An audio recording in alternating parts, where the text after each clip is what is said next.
फरमा सैयद ज़ाकिर अहमद रसाली साहब, convener Syed moist Pasha साहब, दरगाह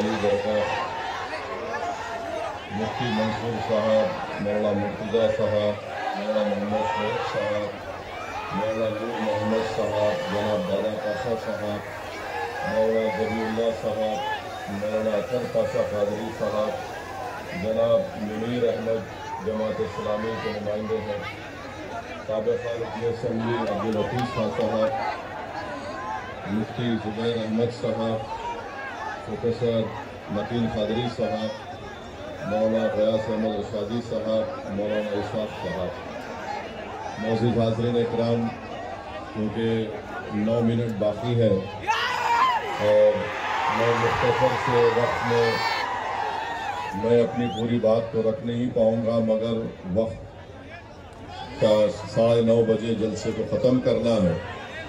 मेरी आप तमाम से गुजारिश ये है कि ये क़ानून नहीं बनता अगर चंद्राबाबू नायडू, चिराग पासवान, नीतीश कुमार, कुमारास्वामी, अजीत पवार और पवन कल्याण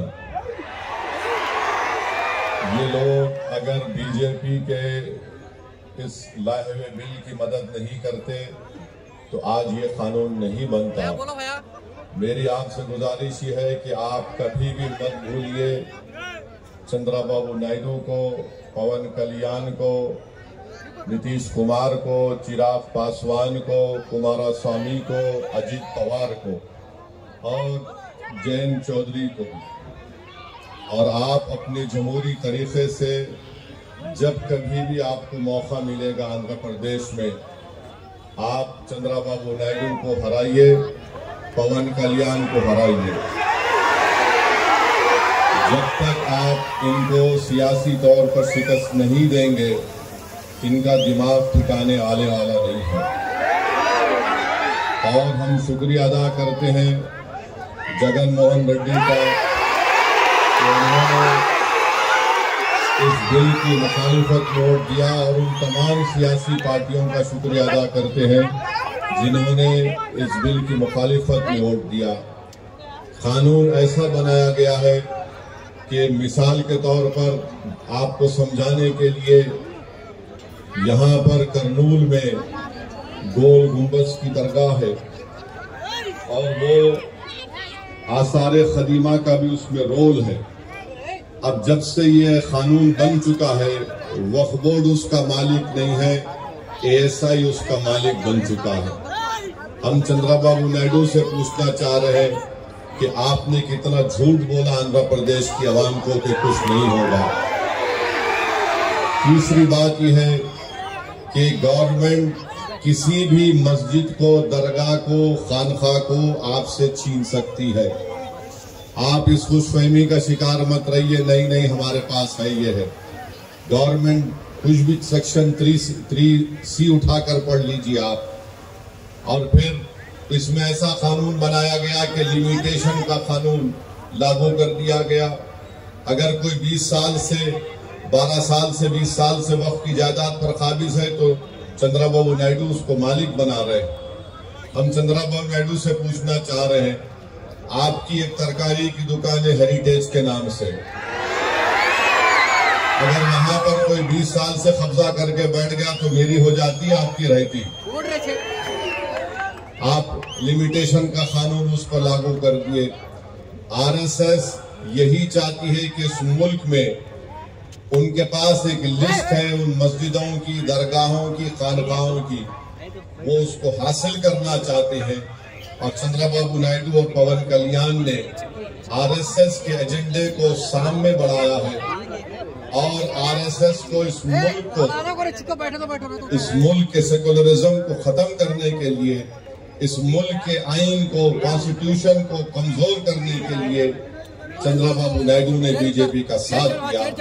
आंध्र प्रदेश में यकीनन तरक्की होनी चाहिए, मगर चंद्राबाबू नायडू आंध्र प्रदेश की आवाम को झूठ बोल रहे हैं। मैं अमरावती के लिए कर रहा हूं। चंद्रबाबू नायडू अमरावती के लिए नहीं कर रहे हैं, सिर्फ अपने खानदान और दोस्तों के लिए आंध्र प्रदेश की बलीक लगा दिए दिल्ली में। कोई अमरावती का काम क्या हो रहा है बताओ आप। मगर अल्लाह का करम है कि हम देख रहे हैं कि इतने कम अरसे में 2024 में इलेक्शन हुआ। आंध्र प्रदेश की आवाम में अभी से चंद्रबाबू नायडू के खिलाफ गुस्सा पैदा हो चुका है और मुझे यकीन है कि इंशाअल्लाह ताला ये गुस्सा और बढ़ेगा और चंद्रबाबू नायडू को इलेक्शन जब कभी भी लोकल बॉडी के इलेक्शन होंगे या अगर कुछ भी इलेक्शन हो, मेरी आपसे गुजारिश है कि आप इसका मौसर जवाब दीजिए। हमारे जो भाई तेलुगु देशम पार्टी में बैठे हुए हैं, अगर नायडू आपकी बात को नहीं सुनता, आप निकल जाओ पार्टी छोड़ के, छोड़ दो पार्टी को। आप कुछ नहीं कर सकते। देखो ये कानून मस्जिद को छीनने के लिए बनाया गया, ये कानून दरगाहों को छीनने के लिए बनाया गया, ये कानून खानकाहों को, कब्रिस्तानों को छीनने के लिए बनाया गया है। जब तुम्हारी और मेरी पहचान मस्जिद से है, इख्तलाफ हो सकता है मैं आप कोई दूसरी पार्टी में होंगे, मगर जब बात शरीयत की मस्जिद की आती है तो मैं आपसे अपील कर रहा हूं कि आप बेखौफ होकर टीडीपी को छोड़ दीजिए और पैगाम दीजिए कि आप कभी भी संविधान पर, कॉन्स्टिट्यूशन पर, शरीयत पर, मस्जिद पर कोई कॉम्प्रोमाइज नहीं करेंगे। मेरे भाई, मैं आपको बता रहा हूं कि चंद्रबाबू नायडू की तायद से क्या हो रहा है। मुजफ्फरनगर में यात्रा शुरू होती है, वहां पर संघ परिवार के लोग चले गए एक दुकान पर, जाकर कहा कि तुम्हारे पास नाम क्या है। उसने कहा नाम से क्या मतलब। उसका आधार कार्ड पूछे, आधार कार्ड नहीं था। उससे कहा कि तुम्हारी दुकान का नाम ये क्यों है। उसने कहा मेरी मर्जी है। तो उससे कहा तुम्हारा पैंट खोल के दिखाओ हमको। मैंने ये हुआ है, मजाक की बात नहीं है। फिर बाद में शख्स ने कहा कि मैं पैंट नहीं खोलूंगा, तो उसको गाली गलौज की गई। बाद में मालूम हुआ कि जिसको गुस्सा कर रहे थे, गाली दे रहे थे, उसका नाम गोपाल है। अब बात आइए, आप इस मुल्क में इस तरह का नफरत फैलाई जा रही है मुजफ्फरनगर में, और चंद्रबाबू नायडू खामोश बैठे हैं। चंद्रबाबू नायडू से हम पूछना चाह रहे हैं, दत्तात्रेय होसोबोले ने कहा कि संविधान में से सेकुलर और सोशलिज्म के वर्ड को निकालना चाहिए। क्या चंद्रबाबू नायडू उस पर राजी हैं? अगर राजी नहीं है तो चंद्रबाबू नायडू को पब्लिकली कंडेम करना चाहिए दत्तात्रेय होसोबोले के बयान को, कि बेसिक स्ट्रक्चर का हिस्सा है हमारे संविधान का। आप देख लीजिए आर्टिकल 9 क्या है, आर्टिकल 15, 16, 25, 26, 27, 29 क्या है ये। और फिर वोटर लिस्ट में नाम को भी मजहब के नाम पर से नहीं निकाला जा सकता। आज चंद्रबाबू नायडू उसकी भी तायीद कर रहे हैं। मैं आपके सामने बता रहा हूं आखिरी बात, महाराष्ट्र में बीजेपी की सरकार है। नायडू जाकर फडणवीस से बड़े गले मिले, पप्पियां लिए थे उसको। वहां पर क्या हुआ, वहां पर मीरा रोड में, नया नगर में 7 बंगाली को पकड़ लिया गया। एक का नाम महबूब और शमीम खान था, कंस्ट्रक्शन वर्कर थे, थाना डिस्ट्रिक्ट में पकड़ लिए।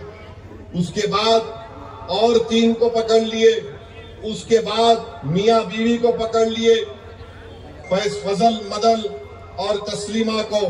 इनको पुलिस ने इनका आधार कार्ड देखा, बोले कि नहीं तुम बांग्लादेश के। उसने कहा मुर्शिदाबाद का हूं, बोले नहीं।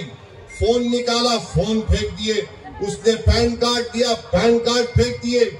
इन 7-8 हमारे बंगाली मुसलमानों को जो हमारे देश के हैं उनको बिठाकर बंगाल पहुंचाकर बीएसएफ के हवाले करके बीएसएफ वालों ने उनको खूब पीटा और उनको ले जाकर ढकल कर बंदूक की नोक पर भारत के बॉर्डर से निकालकर बांग्लादेश के बॉर्डर में फेंक दिया।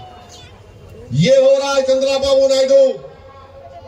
आपको अपनी कुर्सी की पड़ी है, हमको हमारे देश से बंगाली जबान बोलते थे। एक शख्स ने कहा कि मेरे पास 5-8 हजार रुपये थे, बीएसएफ के लोगों ने 7,500 रुपये छीन लिए मुझसे। बांग्लादेश में ढकेल दिया उनको। फिर बंगाल की पुलिस ने पूरा भिजाया, कागजात भिजाए कि यहाँ के रहने वाले 3 बॉर्डर है, उत्तर दिनाजपुर, कोच बिहार से ढकेल दिए 7 के 7 लोगों को। बताइए क्या हो रहा है हमारे देश में। अरे अगर आपको महाराष्ट्र में बंगाली बोलने वाले बांग्लादेशी नजर आ रहे हैं, मैं नरेंद्र मोदी से ये कह रहा हूं, भारत के वजीर आजम से, अगर आप जबान को देखकर ऐसा कर रहे हैं तो क्या आप में इतनी हिम्मत नहीं है कि वो 4 जालिम लोग जो 26 हमारे हिंदू भाइयों को पहलगाम में गोली मारे, वो कहां छुप गए? निकालो उन जालिमों को मोदी। आप सिर्फ बंगाली जबान बोल रहे हैं। उनका एयरपोर्ट पे, पूना एयरपोर्ट पे उनका आधार कार्ड फाड़ दिए, बेचारे का 25,000 का स्मार्टफोन रख लिया हजरत पुलिस। आप बताइए क्या हो रहा है हमारे देश में। बहरहाल क्योंकि वक्त हो चुका है, मेरी आपसे गुजारिश है कि आप तमाम लोग मिलकर तेलुगु देशम को सबक सिखाएंगे, नहीं सिखाएंगे आप पवन कल्याण को बताएंगे कि सुपरस्टार आप हैं।